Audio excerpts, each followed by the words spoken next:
na-realize ko na lahat tayo nasa trial and error phase. Hindi natin alam kung tama ba yung ginagawa natin o kung meron ba tayong mapapala sa mga desisyong nagawa natin. Yung realization na lahat tayo merong pinagdaraanan, na lahat tayo first time dito sa mga bagay na to, doon natin marirealize na lahat tayo pantay-pantay.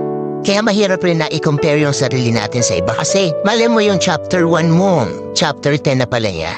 Marami tayong hindi alam sa ibang tao at marami rin silang hindi alam tungkol sa atin. Kaya kung darating yung pagkakataon na bako-compare natin yung sarili natin sa kanila, yun yung kailangan natin iwasan.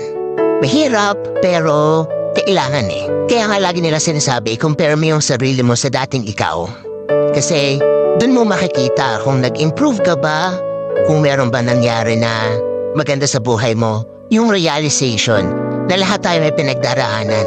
Doon tayo nagiging pantay-pantay. Lahat tayo may hinaharap. Kaya huwag mo i-pressure yung sarili mo sa nangyari sa ibang tao. Kasi may sarili kang labang pinagdaraanan. May sarili kang path na tinatahak. At meron kang patutunguhan na ikaw lang talaga yung kailangan magdesisyon para puntahan yon, para makamit yon.